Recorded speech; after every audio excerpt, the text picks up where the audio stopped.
Hi hello friends എല്ലാ കൂട്ടുകാർക്കും പുതിയൊരു റിവ്യൂയിലേക്ക് സ്വാഗതം. അങ്ങനെ നമ്മുടെ ശ്രുതിയാണെങ്കിൽ ലാവണ്യനെ വിളിക്കുന്നുണ്ട്. മേഡം നോക്ക്, മേഡം ഒരു കോംപ്രമൈസിന് തയ്യാറാവുന്നതല്ലേ നല്ലത് എന്ന് ചോദിക്കുമ്പോൾ ലാവണ്യ പറയുന്നുണ്ട്, നോക്ക് ശ്രുതി, എനിക്കും സെൽഫ് റെസ്പെക്റ്റ് ഒന്നുണ്ട്. അശ്വിൻ ഇങ്ങോട്ട് വന്ന് വിളിക്കുകയാണെങ്കിൽ ഞാൻ അങ്ങോട്ട് പോകാം എന്ന് പറയാണ് ലാവണ്യ. അതിനുശേഷം ഫോൺ കട്ട് ചെയ്യണം, നിനക്ക് വേറെ എന്തെങ്കിലും പറയാനുണ്ടെങ്കിൽ വിളിച്ചാൽ മതി കാർട്ടൂൺ ബേബി എന്ന് പറഞ്ഞിട്ട് ഫോൺ കട്ട് ചെയ്യാണ്.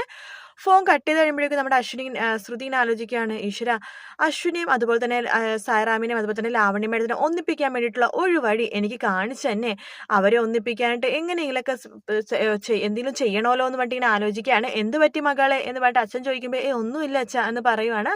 അതിനുശേഷം ശ്രുതി ഫോൺ എടുക്കുന്നുണ്ട്. എന്നാൽ ഒരു കാര്യം ചെയ്യാം, ആ അശ്വിൻ സാറിനോട് ഒന്ന് സംസാരിക്കാം, ഫോണിൽ കൂടിയല്ലേ സംസാരിക്കണത്, ഞാനെന്തിനാ പേടിക്കണത് എന്നിങ്ങനെ വിചാരിക്കുകയാണ്. അയാൾ എന്തായാലും ഫോണിൽ കൂടി തെറി പറയും, അത്രയല്ലേ ഉള്ളൂ, കൂടുതലൊന്നും ചെയ്യത്തൊന്നുമില്ലല്ലോ, അതുകൊണ്ട് ഫോണിൽ കൂടി തന്നെ അയാളോട് സംസാരിക്കാം എന്ന് പറഞ്ഞിട്ട് നമ്മുടെ ശ്രുതി ഫോൺ വിളിക്കുക കേട്ടോ. ഫോൺ വിളിക്കുമ്പോഴേക്കും അശ്വിൻ ഫോൺ എടുക്കുന്നുണ്ട്. ഹലോ എന്ന് പറയുമ്പോൾ തന്നെ ആ ഹലോ കേൾക്കുമ്പോൾ തന്നെ ശ്രുതിക്ക് ആകെ പേടിയാവണം. ശ്രുതി അപ്പം തന്നെ ഫോൺ കട്ട് ചെയ്യുക കേട്ടോ. അതിനുശേഷം നമ്മുടെ ശ്രുതിയുടെ ചോദിക്കേണ്ട, അച്ഛൻ എന്താ എന്ത് പറ്റിയെന്ന് ചോദിക്കുമ്പോൾ, അതെ, എനിക്ക് ആ അശ്വിനെയും അതുപോലെ തന്നെ ലാവണ്യ മേഡത്തിനെയും ഒന്നാക്കണം, പക്ഷേ ഇത് അയാൾക്ക് നേരിട്ട് പറയാൻ എനിക്ക് പേടിയാണ്, അതുകൊണ്ട് ഫോണിൽ സംസാരിക്കാന്ന് വെച്ചു. പക്ഷെ അയാളുടെ സംസാരം കേൾക്കുമ്പോൾ തന്നെ ഒരു തീ പാർന്ന പോലെയാ, ഹലോ കേൾക്കുമ്പോൾ തന്നെ മനസ്സിലൊരു നെഞ്ചിടിപ്പാ എന്നിങ്ങനെ പറയുക കേട്ടോ. എന്തായാലും ഒന്നും കൂടി വിളിച്ചു നോക്കാം എന്ന് പറഞ്ഞിട്ട് ശ്രുതി വീണ്ടും വിളിക്കുക കേട്ടോ. ആ സമയത്ത് നമ്മുടെ അശ്വിൻ വീണ്ടും ഫോൺ എടുക്കുകയാണ്. ഹലോ എന്ന് പറയുമ്പോൾ വീണ്ടും ശ്രുതി ഫോൺ കട്ട് ചെയ്യുക കേട്ടോ. അതിനുശേഷം എന്തായാലും ഒരു കാര്യം ചെയ്യാം, റൂമിൽ പോയി സംസാരിക്കാം എന്ന് പറഞ്ഞിട്ട് ശ്രുതി ഫോൺ എടുത്തിട്ട് റൂമിലേക്ക് പോകുവാണ്. അതിനുശേഷം ശ്രുതി റൂമിൽ നിന്ന് പിന്നെയും വിളിക്കുന്നുണ്ട്. അപ്പോഴേക്കും നമ്മുടെ അശ്വിൻ വീണ്ടും ഫോൺ എടുത്ത്, ഹലോ, നിനക്ക് എന്തെങ്കിലും പറയാനുണ്ടെങ്കിൽ പറ എന്നിങ്ങനെ പറയുവാണ്. നീ എന്താ ആളെ കളിപ്പിക്കുവാണോ എന്ന് ചോദിക്കുക കേട്ടോ. ആ സമയത്ത് ശ്രുതി, അയ്യോ സോറി സാർ, ക്ഷമിക്കണം, അതെ ഞാനൊരു കാര്യം പറയാൻ വേണ്ടി വിളിച്ചതാണ്. ലാവണ്യമേടം ഉണ്ടല്ലോ, അന്ന് ആ ഡ്രസ്സ് ഇട്ടിട്ട് ഇന്നലെ ആ ഡ്രസ്സ് ഇട്ട് അവിടെ ഇരുന്നത് ഞാൻ പറഞ്ഞിട്ടാണ്, അല്ലാതെ ലാവണ്യമേടം ഒരു തെറ്റും ചെയ്തിട്ടില്ല സർ എന്ന് പറയാണ്. അപ്പൊ തന്നെ ഇഡിയറ്റ് എന്ന് പറഞ്ഞിട്ട് അശ്വിൻ ഫോൺ കട്ട് ചെയ്യുക കേട്ടോ. ആ സമയത്ത് ശ്രുതി, ഫോൺ കട്ട് ചെയ്തല്ലോ, ഇനി എന്ത് ചെയ്യും എന്നൊക്കെ പറഞ്ഞിട്ട് ഇങ്ങനെ ആലോചിക്കുവാണ്. അതിനുശേഷം കാണിക്കുന്നത് നമ്മുടെ എന്താണ് പ്രീതിയും അതുപോലെ തന്നെ അമ്മായിയും കൂടി തുണി വിരിച്ചുകൊണ്ടിരിക്കുക കേട്ടോ. ആ സമയത്ത് പ്രീതിനെ സഹായിക്കാൻ വേണ്ടി അമ്മായി തുണി വിരിക്കുന്നുണ്ട്. ആ സമയത്ത് പ്രീതി ജസ്റ്റ് അവിടെ നിന്ന് പോവുകയാണ്. അപ്പോഴേക്കും അമ്മായി നിലത്ത് 2 പേപ്പർ കിടക്കണ കാണും. അതിലൊരു പേപ്പർ എടുത്തിട്ട് അമ്മായി വായിച്ചു നോക്കുവാണ്. എന്നോട് ക്ഷമിക്കണം, എനിക്ക് നിന്നെ കാണാതെ പറ്റുന്നില്ല, ഞാൻ എന്തെങ്കിലും തെറ്റ് ചെയ്തെങ്കിൽ ക്ഷമിക്കണം എന്നിങ്ങനെ പറഞ്ഞിട്ട് ഒരു പ്രണയലേഖനം പോലെ എഴുതിയിരിക്കുക കേട്ടോ. അമ്മായി അപ്പം തന്നെ, ഈശ്വര, ഈ പ്രണയലേഖനം ആരാ എനിക്കിവിടെ ഇട്ടത്, എന്നാലും ആരായിരിക്കും അത്രയും ധൈര്യം ഇട്ടിട്ട് ഇങ്ങനെ ചെയ്തത് എന്നൊക്കെ പറഞ്ഞിട്ട് അമ്മായി പെരുപുരാ അങ്ങോട്ടും ഇങ്ങോട്ടും നോക്കുമ്പോഴായിട്ടോ നമ്മുടെ തങ്കഞ്ചേട്ടൻ അവിടെ നിന്ന് ഫോൺ ചെയ്യണതൊക്കെ കാണുന്നത്. ആ സമയത്ത്, എടോ തങ്ക എന്ന് പറഞ്ഞ് വിളിക്കുകയാണ്. ആ എന്താ രാധയും ചോദിക്കുമ്പോൾ, എടോ തനിക്ക് എങ്ങനെ ധൈര്യം ഉണ്ടോ എനിക്ക് ഇങ്ങനത്തെ ലവ് ലെറ്റർ എഴുതാൻ വേണ്ടിയിട്ട്, ഇമാതിരി വേഷം കണ്ടിട്ട് എൻ്റെ അടുത്ത് വന്നാലുണ്ടല്ലോ നോക്കിക്കോന്ന് പറയുമ്പോൾ, എൻ്റെ രാധേ, ഞാനോ നിനക്ക് ലവ് ലെറ്റർ എഴുതുന്നോ, നീ എന്തൊക്കെയാ പറയണത്, പിന്നെ ആരാടോ ഇത് എൻ്റെ മുറ്റത്ത് കൊണ്ട് ഇടാനായിട്ട്, താൻ തന്നെ ഇത് എനിക്ക് എഴുതിയത്, എനിക്ക് നന്നായിട്ട് അറിയാം എന്ന് പറയുമ്പോൾ നമ്മുടെ തങ്കഞ്ചേട്ടൻ പറയണത്, രാധേ നോക്കിക്കേ, നിന്നെ കൂടാതെ ഈ വീട്ടിൽ 2 പെൺകുട്ടികൾ കൂടിയില്ലേ, അവർക്ക് ഏതെങ്കിലും പയ്യന്മാർ എഴുതിയിട്ട് ഇവിടെ ഇട്ടിട്ട് പോയതായിരിക്കും, വെറുതെ എന്റെ മെക്കിട്ട് കയറല്ലേ എന്ന് പറഞ്ഞിട്ട് തങ്കഞ്ചേട്ടൻ അവിടെ നിന്ന് പോവാട്ടോ. ആ സമയത്ത് അമ്മായി, എന്തായാലും ഞാൻ വെച്ചിട്ടുണ്ടാവന എന്നിങ്ങനെ പറഞ്ഞിട്ട് മനസ്സിൽ വെച്ചിട്ട് അങ്ങോട്ട് അകത്തേക്ക് കയറി പോകുവാണ്. അതിനുശേഷമാണെന്നുണ്ടെങ്കിൽ നമ്മുടെ ശ്രുതിയാട്ടോ ശരിക്കും ഈ ലവ് ലെറ്റർ ഒക്കെ എഴുതണത്. ശ്രുതി ഒരേ പേപ്പർ ഇങ്ങനെ എഴുതും ചുരുട്ടിക്കളയും അങ്ങനെ ചെയ്തോണ്ടിരിക്കുക. അപ്പൊ പ്രീതി വരുന്നുണ്ട്, നീ എന്താ ശ്രുതി എഴുതണത്, ലവ് ലെറ്റർ അതുകൊണ്ട് പിടിച്ച് വായിക്കണം. അയ്യോ ചേച്ചി, ഇത് ഞാൻ വായിക്കില്ല ചേച്ചി എന്ന് പറയുമ്പോൾ, ആഹാ നീ കൊള്ളാലോ, ഇത് ആർക്കാടി എഴുതണേന്ന് ചോദിക്കുമ്പോൾ, ഇത് അശ്വിൻ സാരാമിന് എഴുതണതാണ്. പറഞ്ഞു നീ അയാൾക്ക് പ്രണയമായപ്പോ ചോദിക്കുമ്പോൾ, എന്റെ പൊന്നു ചേച്ചി, ഇത് ഞാൻ അയാൾക്ക് വേണ്ടിയിട്ട് ലാവണ്യമേടം എഴുതണ പോലെ എഴുതുന്നതാണ്, ലാവണ്യമേടത്തിനെ വേണ്ടിയിട്ട്. ചേച്ചിക്കൊരു കാര്യം അറിയാവോ, ഇന്നലെ ലാവണ്യമേടം അയാളോട് പിണങ്ങിയിട്ട് തിരിച്ചു അവിടെ നിന്ന് പിണങ്ങിപ്പോയി, വീടിറങ്ങിപ്പോയി. അതുകൊണ്ട് അവർ തമ്മിൽ ഒന്നാക്കിപ്പിക്കേണ്ടത് എൻ്റെ കടമയാണല്ലോ. അതുകൊണ്ട് ഞാൻ അയാൾക്ക് ലാവണ്യമേടം എഴുതുന്ന പോലെ ഒരു ലവ് ലെറ്റർ എഴുതാമെന്ന് വിചാരിച്ചു. എടി, ലവ് ലെറ്റർ ഒക്കെ വായിക്കണമെങ്കിലും അത് മനസ്സിലാക്കണമെങ്കിലും മനസ്സെന്ന് പറഞ്ഞൊരു സംഭവം വേണം. നീയല്ലേ പറഞ്ഞത് അയാൾക്ക് മനസ്സെന്ന് പറഞ്ഞ സാധനമില്ലെന്ന്. ചേച്ചി, അതൊക്കെ ശരി തന്നെയാണ്, പക്ഷെ അയാളുടെ ഉള്ളിനുള്ളിൽ പ്രണയം എന്ന് പറഞ്ഞ സംഭവം ഉണ്ട് ചേച്ചി. പക്ഷെ അതയാൾക്ക് സമ്മതിച്ച് തരാൻ വയ്യ. മറ്റുള്ളവരത് മനസ്സിലാക്കി പെരുമാറണം, അതാണ് അയാളുടെ ഒരു ആറ്റിറ്റ്യൂഡ് എന്ന് പറയുവാണ്. എന്തായാലും ഞാൻ ഈ ലവ് ലെറ്റർ എഴുതിയിട്ട് അയാൾക്കൊന്ന് കൊടുക്കട്ടെ, ലാവണ്യ മേഡത്തിനോടുള്ള ഇഷ്ടം തോന്നിയിട്ട് അയാൾ തിരിച്ചു വിളിക്കുമോ നോക്കാലോ എന്ന് പറയും. നിന്റെ ഒരു കാര്യം എന്ന് പറഞ്ഞിട്ട് നമ്മുടെ പ്രീതി അവിടുന്ന് പോവാട്ടോ. ശ്രുതി വീണ്ടും ലവ് ലെറ്റർ ഒക്കെ എഴുതിക്കൊണ്ട് അവിടെ അങ്ങനെ ഇരിക്കുവാണ്. അതേസമയം നമ്മുടെ വീട്ടിലാണെങ്കിൽ അഞ്ജലിയും അതുപോലെ തന്നെ അമ്മായിയും കൂടിയിട്ട് ഇങ്ങനെ സംസാരിച്ചുകൊണ്ടിരിക്കട്ടെ. അഞ്ജലി എടുത്ത് ചോദിക്കേണ്ട, അമ്മായി എന്തു പറ്റി ബേബി, എന്താ ഇങ്ങനെ വിഷമിച്ചിരിക്കണേ ചോദിക്കുമ്പോൾ, ഞാൻ ലാവണ്യനെ കുറിച്ച് ആലോചിക്കായിരുന്നു, കുഞ്ഞിനെ കുറിച്ചു.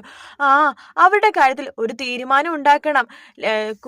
കുഞ്ഞിന്റെ കല്യാണക്കാര്യം എന്തായാലും തീരുമാനിക്കണം, അല്ലെങ്കിൽ ഉണ്ടല്ലോ കുഞ്ഞനും ആകാശക്ക ഈ വീട് ഹൗസ്ഫുൾ ആയിട്ട് നിൽക്കും എന്നിങ്ങനെ പറയുവാട്ടോ.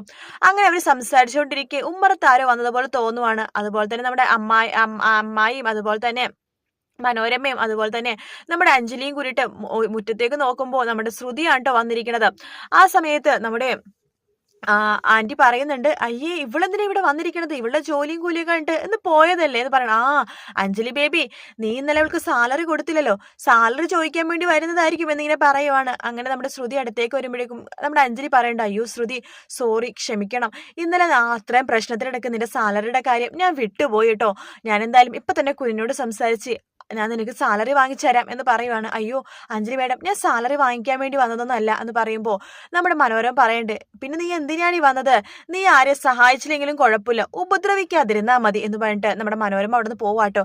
ആ സമയത്ത് ശ്രുതിയുടെ മുഖം ആകെ വിഷമിക്കുമ്പോൾ അഞ്ജലി പറയണ്ട്, നീ വിഷമിക്കേണ്ട ശ്രുതി, ആന്റിയുടെ സ്വഭാവം നിനക്ക് അറിയാവുന്നതല്ലേ, അത് അങ്ങനെ ആന്റി അങ്ങനെ ഉദ്ദേശിച്ച് പറഞ്ഞതല്ല എന്ന രീതിയിൽ സംസാരിക്കുവാണ്. അപ്പോഴേക്കും നമ്മുടെ മുത്തശ്ശി വരുന്നുണ്ട്, ഒരു പാത്രത്തിൽ നിറച്ച് ലഡു ആയിട്ട് എന്നിട്ട് പറയുന്നുണ്ട്, നോക്കു ശ്രുതി, നീ അങ്ങനെ ചെയ്തിട്ട് ഇവിടെ ആർക്കും ഒരു വിഷമമില്ല, സംഭവിച്ചതൊക്കെ നല്ലതിനാണെന്നാ എന്റെ മനസ്സ് പറയണത്.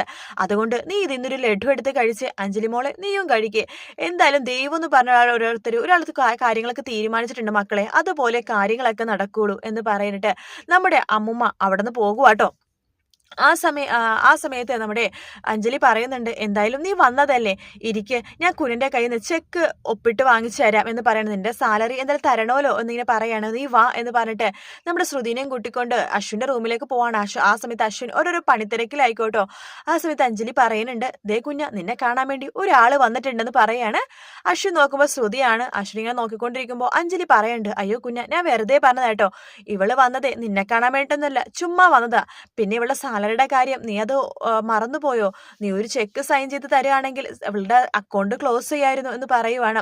അതിനുശേഷം അഞ്ജലി പറയുന്നുണ്ട്, എന്തായാലും നീ ഒരു ചെക്കിൽ ഒപ്പിടില്ലേ കുഞ്ഞാൻ ചോദിക്കുവാണ്. ചെയ്യാൻ ചേച്ചി എന്ന് പറയുന്നുണ്ട്. ഞാനൊന്ന് ചേട്ടനെ വിളിച്ചിട്ട് ഇപ്പൊ വരാവേ. അയ്യോ ചേച്ചി പോവല്ലേ എന്ന് ശ്രുതി പറയുമ്പോൾ, നീ ഇവിടെ നിൽക്ക്, ഞാൻ ചേട്ടനെ വിളിച്ചിട്ട് പെട്ടെന്ന് തന്നെ വരാം എന്ന് പറഞ്ഞിട്ട് നമ്മുടെ അഞ്ജലി അവിടുന്ന് പോകുവാണ്. ആ സമയത്ത് നമ്മുടെ അശ്വിനാണെങ്കിൽ ശ്രുതിനെ തന്നെ നോക്കിക്കൊണ്ടിരിക്കുക കേട്ടോ. എന്നിട്ട് ശ്രുതി ആ സമയത്ത് ശ്രുതി വെച്ച് പറയുന്നുണ്ട്, ഓ നീ സാലറി മേടിക്കാൻ വേണ്ടിയിട്ട് ആയിരിക്കും അല്ലെ രാവിലെ മുതൽ എന്നെ വിളിച്ചോണ്ടിരുന്നത്, സാലറിയുടെ കാര്യം പറയാൻ വേണ്ടിയിട്ട്. സാധാരണ സാലറി എന്ന് കേൾക്കുമ്പോഴേക്കും നീ തുള്ളിച്ചാടി ചോദിക്കണതാണല്ലോ, ഇപ്പൊ എന്താ ഇത്ര നാണം പോലെ അഭിനയിക്കണമെന്ന് പറയുവാണ്. ആ സമയത്ത് ശ്രുതി പറയുന്നുണ്ട്, സർ ഞാൻ സാലറി മേടിക്കാൻ വേണ്ടി വന്നതെന്നല്ല, ഞാൻ സർ നീ കത്ത് തരാൻ വേണ്ടി വന്നതാ. കത്തോ, ഇതെന്ത് കത്താന്ന് ചോദിക്കുമ്പോ, ഇത് ലാവണ്യ മേഡം സാറിന് വേണ്ടി എഴുതിയ കത്താണ് എന്ന് പറയുവാണ്. ആ സമയത്ത് അശ്വിൻ ആ കത്ത് വാങ്ങിക്കുന്നുണ്ട്, പൊട്ടിച്ച് വായിക്കുവാണ്. അപ്പോഴേക്കും അത് കാണുമ്പോഴേക്കും നമ്മുടെ ശ്രുതി മനസ്സിൽ വയ്ക്കണം, ഈശ്വര അശ്വിൻ സാറിന് സംശയമൊന്നും തോന്നല്ലേ എന്നൊക്കെ മനസ്സിൽ വിചാരിക്കുക കേട്ടോ. അതിനുശേഷം ആ ലെറ്റർ വായിച്ചിട്ട് നമ്മുടെ ശ്രുതിയുടെ അടുത്തേക്ക് പോവാണ് അശ്വിൻ. എന്നിട്ട് ആ ലെറ്റർ ശരിക്കും നോക്കിയതിനു ശേഷം കീറി ശ്രുതിയുടെ മേത്തേക്ക് എറിയാട്ടോ. എന്നിട്ട് പറയുന്നുണ്ട്, നീ എഴുതിയ ലവ് ലെറ്ററിനുള്ള മറുപടിയാണ് ഞാൻ തന്നത് എന്നിങ്ങനെ പറയുവാണ്. ആ സമയത്ത് ശ്രുതി എടുത്ത് പറയുന്നുണ്ട്, ഗെറ്റ് ഔട്ട് എന്ന് പറയുമ്പോൾ അത് സാർ എന്ന് പറയുമ്പോൾ ഗെറ്റ് ഔട്ട് എന്ന് പറയുകയാണ്. അങ്ങനെ ശ്രുതി അവിടെ നിന്ന് വിഷമത്തോടു കൂടി തന്നെ ഇറങ്ങുവാട്ടോ. അപ്പോഴേക്കും നമ്മുടെ ശ്യാമ അങ്ങോട്ടേക്ക് വരുന്നുണ്ട്. ഹാവൂ, ഇന്ന് ശ്രുതി എന്തായാലും ഇവിടെ ഇല്ല, ഇനി വരത്തുമില്ല, എനിക്ക് സമാധാനത്തോടെ വീട്ടിലേക്ക് കയറാലോ എന്ന് പറഞ്ഞിട്ട് നമ്മുടെ ശ്യാമ അകത്തേക്ക് കയറാൻ വേണ്ടി വാതിൽ തുറക്കണത് ശ്രുതി ഇറങ്ങണത് ഒരേ സമയത്താണ്. ആ സമയത്ത് ശ്രുതി ചോദിക്കുന്നുണ്ട്, അല്ല സാർ എന്താ ഇവിടെ എന്ന് ചോദിക്കുവാട്ടോ. ആ സമയത്ത് അത് ഞാൻ തന്നെ കാണാൻ വേണ്ടി വന്നതാണ്. എന്നെ കാണാനോ? അതെ താൻ പ്രീതിയും അമ്മായും പറഞ്ഞു താൻ ജോലി കളഞ്ഞിട്ടും ഇവിടെ ഇന്ന് വന്നു എന്ന് പറഞ്ഞു. എന്തിനാടോ താൻ ഇവിടെ വരുന്നത്? ഇവിടെ തന്നെ വഴക്കു പറയുന്നതിന് പ്രശ്നം ഉണ്ടാവിച്ചിട്ട് ഞാൻ തന്നെ അന്വേഷിച്ചത്. ആഹാ, അത് കൊള്ളാലോ എന്ന് ശ്രുതി പറയാണ്. എല്ലാം സാറിന്റെ കയ്യിലത് ഈ കിറ്റ്, അത് ഞാൻ വീട്ടിൽ കൊണ്ടുപോകാൻ വേണ്ടി കൊണ്ടുവന്നതാണ്. സാർ എന്തായാലും വരുമല്ലേ?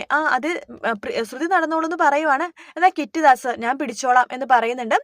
അങ്ങനെ ശ്രുതിയും അതുപോലെ തന്നെ ശ്യാമും കൂടി ഇറങ്ങുന്ന സമയത്ത് പെട്ടെന്ന് അഞ്ജലി അവിടേക്ക് വരുവാട്ടോ. അങ്ങനെ അഞ്ജലിനെ കാണിച്ചിട്ടാണ് എപ്പിസോഡ് തീരുന്നത്. വീഡിയോ ഇഷ്ടപ്പെട്ടെങ്കിൽ ലൈക്ക് ചെയ്യുക, സബ്സ്ക്രൈബ് ചെയ്യുക, കമന്റ് ചെയ്യുക. മറ്റൊരു വീഡിയോ വീണ്ടും കാണാം. Take care, bye bye.